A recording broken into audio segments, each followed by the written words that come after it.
Welcome everyone, welcome to the channel. दोस्तों आज इस वीडियो में द्विघात बहुपद के बारे में कुछ समझेंगे दोस्तों, और कुछ क्वेश्चनों को भी सॉल्व करेंगे दोस्तों।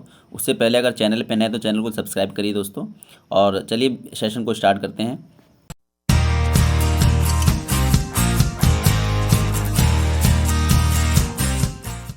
देखो दोस्तों, द्विघात बहुपद क्या होता है। द्विघात बहुपद जो होता है वो इस फॉर्मेट में होता है, इस इक्वेशन के फॉर्म में होगा तो उसे कहते हैं द्विघात बहुपद। उसमें एक्स की जो पावर होती है एक दो होती है, एक्स की जो स्क्वायर होता है वो दो होता है, और उसके बाद एक एक्स होता है और प्लस में सी। इस फॉर्मेट में जो भी इक्वेशन दिखेगा वो द्विघात बहुपद कहलाता है दोस्तों, ठीक है। और जो एक्स की स्क्वायर के साथ जो कॉफिशिएंट है उसको ए कहते हैं, जैसे कि आप देख सकते हैं यहाँ पे इस इक्वेशन में। और एक्स के साथ जो गुणा है वो उसको कॉफिशिएंट बी कहते हैं, और जो ये कांस्टेंट है उसको सी कहते हैं, ठीक है।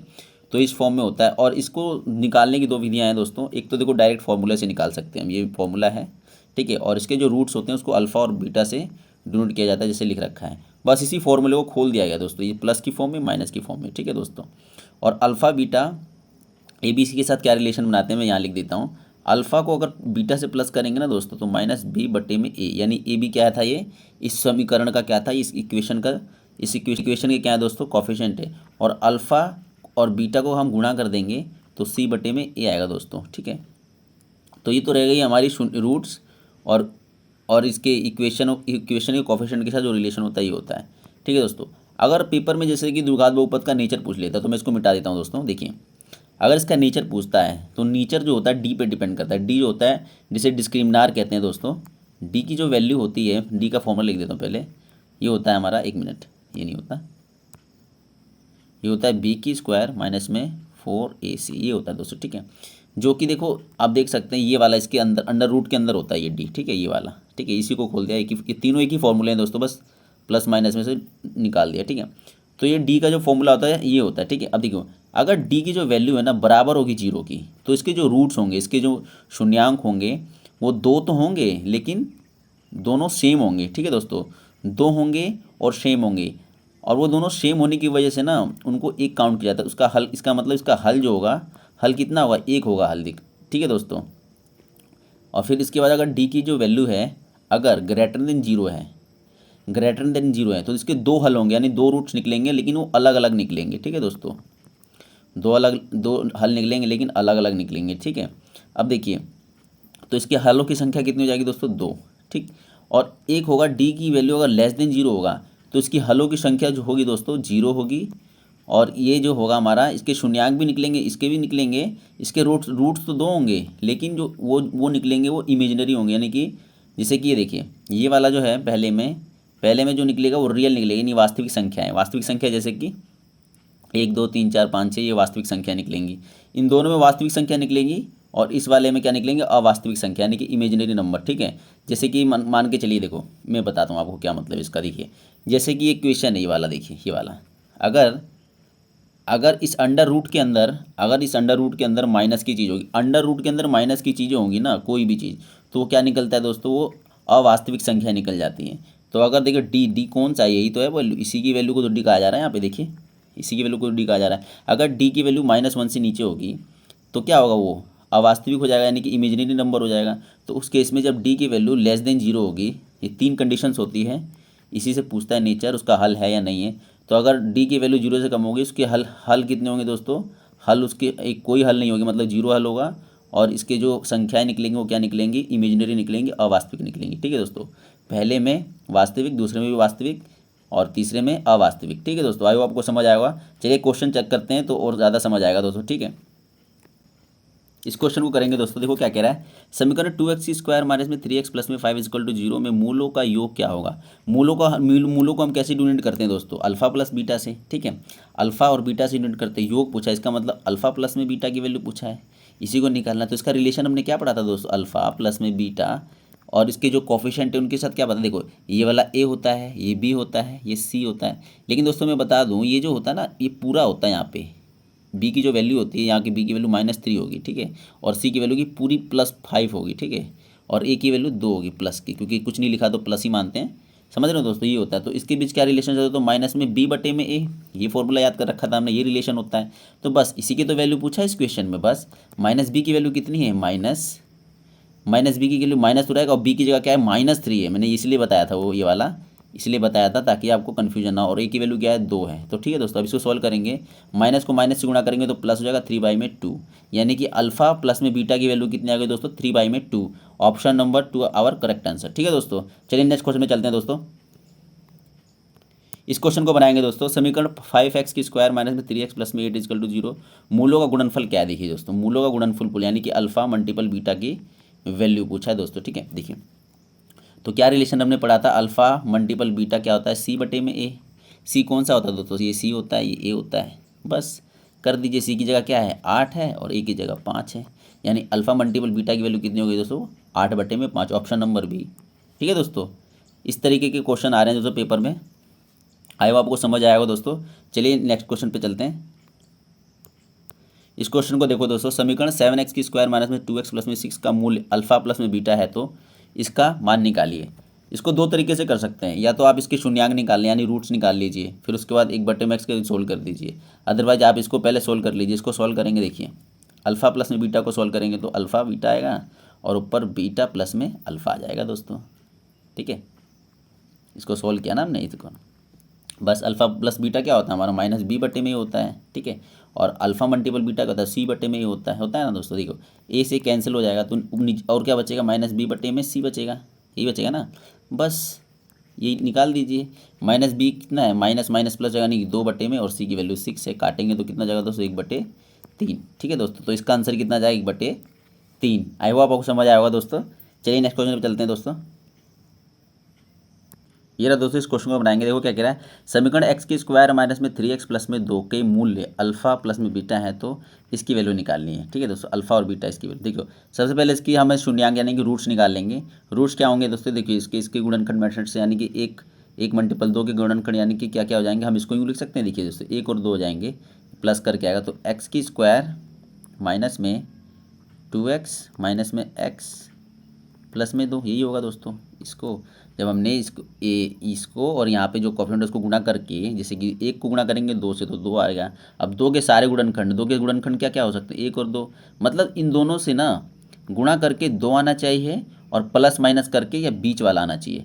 तो लेकिन यहाँ पे प्लस है तो प्लस करके ही आएगा, तो प्लस करके 3 आ रहा है, इसका मतलब हमारे ये गुणनखंड यही होंगे, सूट बैठ रहे हैं। तो हम इसको ऐसे सब्स्टिट्यूट कर देंगे और उसके बाद हम इसको सॉल्व करेंगे। एक्स कॉमन लेंगे तो एक्स माइनस में 2 और उसके बाद माइनस में 1 कॉमन ले लेंगे तो एक्स माइनस में 2, 1 मिनट, एक्स माइनस में 2। ठीक है, इसको फिर फर्दर सॉल्व करेंगे, एक्स माइनस 1 और एक्स माइनस में 2। ठीक है, इज इक्वल टू 0 होता है सारा यहाँ पे, क्योंकि इस इक्वेशन को पूरा शून्य करने के लिए हम एक्स की वैल्यू फाइंड करते हैं। तो एक्स की कौन कौन सी वैल्यू हो जाएगी, एक हो गई 1 और एक हो गई 2, तो शून्यांक कितने आ गए हमारे, 1 और 2। आई होप आपको समझ आएगा दोस्तों। बस ये जो शून्यांक होता है इसी को तो अल्फा कहा जाता है, इसको अल्फा कहा जाता है, इसको बीटा कहा जाता है। बस इसकी वैल्यू इसमें पुट कर दीजिए। तो अल्फा की वैल्यू कितनी है, 1 है, तो 1 की स्क्वायर करेंगे तो 1 ही आएगा। ठीक है दोस्तों, अब बीटा की वैल्यू 2 है, 2 की स्क्वायर करेंगे तो 4 आएगा। जब इसको और सोल्व करेंगे तो 5 आएगा। इसका मतलब अल्फा की स्क्वायर प्लस में बीटा की स्क्वायर की वैल्यू क्या आ गई दोस्तों, 5, option number A. I hope आपको समझ आया होगा। चलिए नेक्स्ट क्वेश्चन पे चलते हैं दोस्तों। बनाइए दोस्तों, इस क्वेश्चन को बनाइए। देखो क्या कह रहा है क्वेश्चन, यदि किसी द्विघात समीकरण के मूल का योग 10 हो और मूलों का गुणनफल 6 हो तो वह द्विघात बहुपद समीकरण क्या होगा। ठीक है दोस्तों, देखिए क्या क्या दे रखा है, मूलों का योग दे रखा है। देखिए दोस्तों यहाँ पे बना देता हूँ मैं, अल्फा प्लस में बीटा का योग कितना दे रखा है, 10 दे रखा है, और उनका गुणनफल कितना दे रखा है दोस्तों, उनका गुणनफल दे रखा है 6। ठीक है दोस्तों, और उसका समीकरण पूछा, समीकरण कौन सी फॉर्मेट में होता है, मैंने कहा था ना यहाँ पे होता है ए की स्क्वायर ए एक्स की स्क्वायर प्लस में बी एक्स प्लस में सी इज इक्वल टू 0। इस टाइप के समीकरणों को क्या कहते हैं, हम द्विघात बहुपद समीकरण कहते हैं। ठीक है दोस्तों, बस हम क्या करेंगे, ए और बी की वैल्यू निकाल के इसमें पुट कर देंगे, हमारा समीकरण आ जाएगा। यही तो पूछा है। ठीक है, अब देखो अल्फा और बीटा और ए और बी और सी में क्या रिलेशन था दोस्तों, अल्फा प्लस में बीटा क्या होता है हमारा होता है माइनस बी बटे में ए। ठीक है, और अल्फा मल्टीपल बीटा क्या होता है, सी बटे में ए। ठीक है दोस्तों, देखिए इसके नीचे तो 1 है, इसके नीचे भी 1 है ना। देखिए इस इक्वेशन पे ध्यान दीजिए, 1 और 2 पे। अगर देखिए इन दोनों की वैल्यू अगर 10 है, ठीक है दोस्तों, इन दोनों की वैल्यू, तो ए की वैल्यू तो 1 है ना इसमें। देखिए इसको देखिए ध्यान से, इसके सामने सामने ए की वैल्यू 1 है, इसमें भी ए की वैल्यू 1 है। ठीक है दोस्तों, तो ए की वैल्यू कितनी आ गई, 1 आ गई, और बी की वैल्यू कितनी हो जाएगी हमारी दोस्तों, बी की वैल्यू जो हो जाएगी ये वाली हो जाएगी ना, बी की वैल्यू इधर माइनस इधर चला जाएगा, तो बी की वैल्यू कितनी हो जाएगी हमारी माइनस में 10, और सी की जो वैल्यू हो जाएगी वो कितनी हो जाएगी दोस्तों हमारी 6। बस इसमें पुट कर दीजिए, ए की वैल्यू 1 रखेंगे तो एक्स की स्क्वायर ही आएगा, और बी की वैल्यू कितनी आ गई हमारी माइनस 10, तो माइनस में 10x और उसके बाद सी की वैल्यू कितनी है प्लस में 6 इजिकल टू 0। तो हमारा समीकरण क्या आ गया दोस्तों, एक्स की स्क्वायर माइनस में 10x प्लस में 6। ठीक है दोस्तों, तो ऑप्शन कौन सा है दोस्तों, option number 1 is correct answer. ठीक है, इजी क्वेश्चन था दोस्तों, समझ आया आपको। चलिए नेक्स्ट क्वेश्चन पे चलते हैं दोस्तों।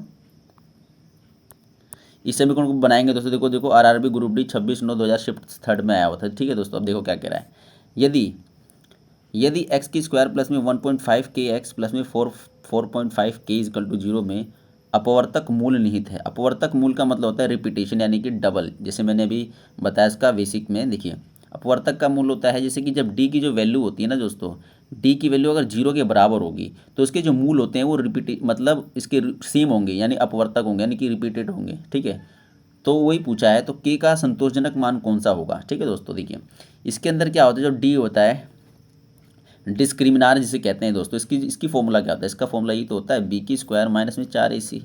ठीक है, और ए बी सी मैंने आपको बता ही रखा है इस समीकरण में कहाँ कहाँ होता है। ठीक है, देखिए अगर इसकी वैल्यू अगर 0 होती है तो इसके जो शून्यांक होंगे वो सेम होंगे। ठीक है दोस्तों, सेम होंगे और इसका हल 1 होगा। ठीक है, यही पूछा है अपवर्तक यानी ये वाला कंडीशन फॉलो कर रहा है। ठीक है, तो बस हमें इसे के की वैल्यू निकालेंगे। बी की स्क्वायर कितना है दोस्तों, यहाँ पे लिखिए, इसकी वैल्यू पुट कर देंगे। बी की स्क्वायर यानी कि 1.5 के है, तो 1.5 के की स्क्वायर माइनस में 4, ए की जगह 1 है और सी की जगह कितना है दोस्तों 4.5 है। ठीक है, इसकी वैल्यू हमें क्या रखनी है 0।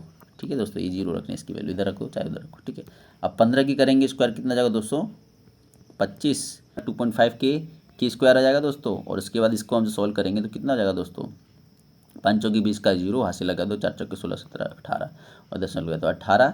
और यहाँ पे क्या आ जाएगा दोस्तों, देखिए के की वैल्यू यहाँ पे के भी आएगा। ठीक है, तो यहाँ पे के आ जाएगा। ठीक है, यहाँ पे कुछ नहीं है, एक बार मिटा देता हूँ, यहाँ पे ये हट गया यहाँ से, तो यहाँ पे आ गया हमारा के। ठीक है, देखिए इसकी वैल्यू 0। तो दोस्तों देखिए, तो इस पूरे इक्वेशन की वैल्यू 0 क्या कब होगी, अगर हम इसकी के की वैल्यू अगर 0 लग रख दें, यहाँ पे भी 0 रख दें, यहाँ पे तो पूरा 0 हो जाएगा। इसका मतलब के की वैल्यू एक 0 होगी, होगी ना। तो के की वैल्यू 0 रखेंगे दोस्तों, इस समीकरण पूरा 0 हो जाएगा, मतलब 0 की मल्टीपल 0 से करेंगे तो 0 हो जाएगा, ये भी 0 हो जाएगा और हमें 0 ही करना है। तो के का मान तो एक तो 0 फिक्स है ही। ठीक है दोस्तों, तो ऑप्शन में देखो कहाँ 0 है, ऑप्शन में देखो दोस्तों एक तो 0 ये रहा और दूसरा वैल्यू क्या हो सकता है। देखिए इस पूरे समीकरण को हमें 0 इसलिए रखना है क्योंकि के का मान क्या कह रहा है, आवर्तक मूल नहीं थे, इसका मतलब जो मूल होंगे वो सेम है ये कह रहा है। तो जी से के का मान क्या रखना पड़ेगा, हमें वो निकालना है ना दोस्तों। तो देखिए अगर इसको 0 रखे तो के का मान, एक तो के का मान जो 0 है वो सेटिस्फाई कर रहा है, एक तो ये हो गया।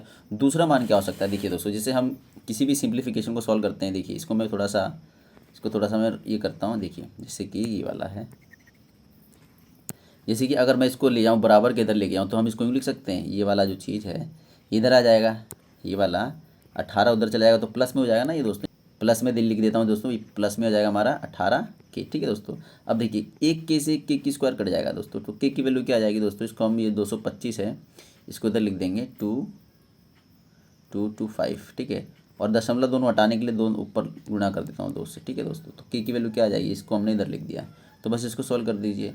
इसको सॉल्व करेंगे 25 चौके 100 और 25 निम्न 225 और 9 दूनी 18, तो 4 दूनी 8। तो के की वैल्यू कितनी आ गई दोस्तों, एक 8 आ गई। इसका मतलब ये है के की वैल्यू अगर 0 होगी तब जाके पूरा समीकरण क्या हो जाएगा, हमारा शून्य हो जाएगा, और के की वैल्यू अगर 8 होगी तो हमारा शून्य हो जाएगा। ठीक है दोस्तों, तो हमारा के का जो मान है, संतोषजनक मान जो है क्या है 0 और 8 होगा, तो ऑप्शन नंबर सी होगा दोस्तों। आई होप आपको समझ आएगा दोस्तों। चलिए नेक्स्ट क्वेश्चन पे चलते हैं दोस्तों। इस क्वेश्चन को बनाएंगे दोस्तों, देखो क्या कह रहा है, यदि एक्स की स्क्वायर प्लस में 2 के एक्स प्लस में के इजिकल टू 0 का कोई हल नहीं है, कोई हल नहीं के केस में क्या होता है दोस्तों, जो डी की जो वैल्यू होती है डिस्क्रिमिनार की वो 0 से छोटी होती है। ठीक है, ये होगा ना। तो देखिए डी का क्या वो होता है हमारा फॉर्मूला, बी की स्क्वायर माइनस में 4ac होता है, यही होता है ना। इसकी जो वैल्यू 0 से छोटी होनी चाहिए तभी इसका कोई हल नहीं होगा। तो इस केस में के का मान ज्ञात करना है। आई होप आपको समझ आया होगा। तो चलिए बी का कौन सा होता है दोस्तों, हमारा ये होता है बी, तो बी की स्क्वायर यानी कि 2k है बी, तो 2k की स्क्वायर करेंगे तो कितना जाएगा, 4k की स्क्वायर हो जाएगा। ठीक है, और उसके बाद 4 ए की वैल्यू 6 है और ए सी की वैल्यू कितनी है k है, तो कितना जाएगा 6 चौके 24 के हो जाएगा दोस्तों।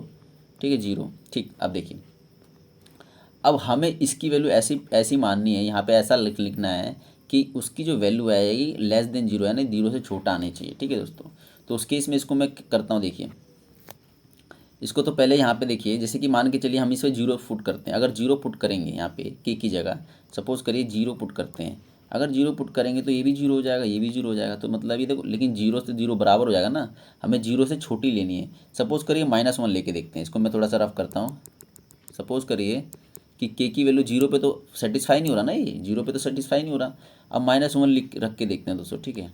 अब -1 रख के देखते हैं, -1 रख के देखेंगे तो देखिए -1 रखेंगे तो ये प्लस का हो जाएगा ये पूरा, ठीक है। और यहाँ रखेंगे तो ये प्लस का हो जाएगा। इसका मतलब ये तो ग्रेटर देन आ जाएगा ना, मतलब जीरो से तो बड़ा आ जाएगा, तो -1 भी नहीं रख सकते दोस्तों हम, ठीक है। -1 भी नहीं रख सकते। इसका मतलब ये हुआ कि जीरो से छोटा, यानी जीरो से इधर -1 -2 -3 हम रख ही नहीं सकते। ठीक है दोस्तों, हम के की वैल्यू यहाँ पुट कर ही नहीं सकते, ले ही नहीं सकते। इसका मतलब ये हुआ कि देखिए के की वैल्यू एक तो जीरो नहीं ले सकते हम। देखो के की जो वैल्यू है, के की वैल्यू जीरो तो ले नहीं सकते, और जीरो के बाद इधर जो इतनी आती है ना, इधर माइनस, इधर इधर ये भी नहीं ले सकते, ठीक है। ये तो आ गया। अब इसको तो थोड़ा और सॉल्व कर देते हैं। इसको सॉल्व करेंगे, देखिए इसको सॉल्व कर देते हैं हम पूरा। जैसे कि इसको हम वैसे ही सॉल्व करेंगे दोस्तों जैसे हम बराबर में करते हैं, बस शर्तें ही होती हैं। जैसे ये ग्रेटर देन, ये उधर चला जाएगा तो क्या जाएगा 24 की हो जाएगा। सारे रूल्स वही फॉलो होते हैं, बस यहाँ पे ग्रेटर देन लास्ट वाली जो लाइन होती है ना, उस पर फोकस किया जाता है। जैसे देखिए अगर मैं इसको देखो -24 को बराबर के उधर, ग्रेटर देन के उधर ले गया तो ऐसे लिख सकते हैं, ये माइनस का तो प्लस का हो जाएगा। अब इसे सॉल्व कर लो, जैसे इक्वल टू में सॉल्व करते थे वैसे ही सॉल्व कर लो, तो ये कट जाएगा इससे। अब इसको सॉल्व करेंगे, इसे कितना जाएगा 6 आ जाएगा। इसका मतलब के की वैल्यू क्या हो जाएगी हमारी 6, यानी कि 6 से छोटी होनी चाहिए। के की जो वैल्यू है 6 से छोटी होनी चाहिए और जीरो के बीच होनी चाहिए, क्योंकि जीरो के बाद तो इधर तो वैल्यू पॉजिटिव आ जा रही है, इसका मतलब ये बड़ी हो जा रही है ना बड़ी। तो हम क्या करेंगे, जीरो और 6 के बीच में के की वैल्यू फुलफिल करेगी। समझ गए दोस्तों, ये इसका मतलब है। आप पुट करके देख लेना, आपको सेटिस्फाई होगा यहाँ पे। जैसे मान के चले इसके जीरो और 6 के बीच में कितना आता है, 2 आता है ना, 2 रख के देखते हैं। देखिए अगर इस वाले में 2 रखेंगे के की जगह तो दूनी के 4 हो गया, 4 चौके 16 आ गया, ठीक है दोस्तों। और इसमें करेंगे तो कितना आ जाएगा 24 दूनी 48। अब 48 में से 16 घटाएंगे दोस्तों तो माइनस का ही तो आएगा, और माइनस क्या होता है, जीरो से छोटा होता है। फुलफिल कर रहा है कि नहीं। तो के की जो वैल्यू लाई करेगी किसमें, जीरो और 6 के बीच में लाई करेगी। इसका मतलब ऑप्शन नंबर ए हमारा करेक्ट आंसर होगा दोस्तों। आई होप आपको समझ आया होगा दोस्तों। चलिए नेक्स्ट क्वेश्चन पे चलते हैं। इस क्वेश्चन को बनाइए दोस्तों, देखो क्या कह रहा है। देखो यदि एक्स की स्क्वायर प्लस में 4.5 के एक्स प्लस में 13.5 बराबर 0 के पुनरावृत्त मूल हैं। पुनरावृत्त मतलब देखो रिपीटिशन वाले आ गए दोस्तों। इसका मतलब उसके जो मूल है, डी की जो वैल्यू है इजिकल टू 0 होनी चाहिए, ये बोल रहा है। उसके मूल जो है सेम है। पुनरावृत्ति का मतलब होता है रिपीट हो रहे हैं, उसके जो मूल्य नहीं सेम है, तो ये वाली कंडीशन काम आनी चाहिए, ठीक है। तो डी का जो फॉर्मूला था क्या होता था दोस्तों, बी की स्क्वायर माइनस में 4ac इजिकल टू 0। बस इसमें वैल्यू पुट कर दीजिए, सेम उसी तरीके का है।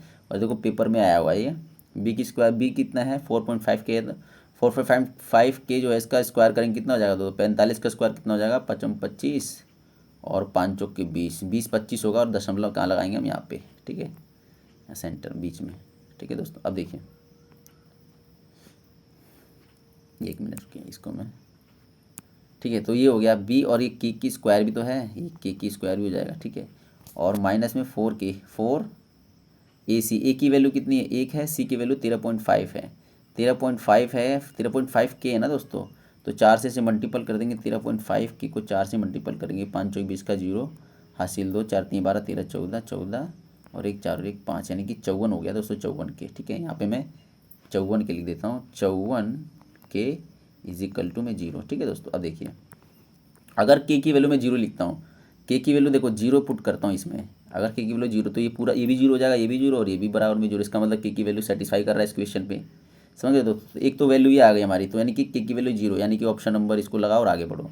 लेकिन हमारे पास टाइम है तो दूसरी वैल्यू भी निकालते हैं कैसे आई, ठीक है दोस्तों। देखिए के की वैल्यू 0 आ गई क्योंकि सेटिस्फाई कर रहा है इसीलिए। अब देखिए अब हम इसको सॉल्व करते हैं। देखिए इसको मिटा देता हूँ थोड़ा सा मैं, देखिए अब इसको हम जैसे क्वेश्चन सोल्व करते हैं, जैसे कि हम सिंप्लीफिकेशन सोल्व करते हैं। सिंप्लीफिकेशन सोल्व करते हैं कैसे लिखेंगे हम, इसको लिख सकते हैं 20.25 के की स्क्वायर, ये -54 उधर जाएगा बराबर के, तो क्या हो जाएगा पॉजिटिव हो जाएगा, ठीक है दोस्तों। के से के कट जाएगा, एक के से के। अब क्या हो जाएगा, के की जो वैल्यू आ जाएगी कितनी आ जाएगी हमारी, के की वैल्यू आ जाएगी 54 बटे में 20 25 और दशमलव हटाने के लिए 2 जीरो यहाँ पे लगा दीजिए। ठीक है, अब 25 से काटेंगे तो 25 चौके 100 हो गया दोस्तों, और इसको काटेंगे तो 25 अट्ठे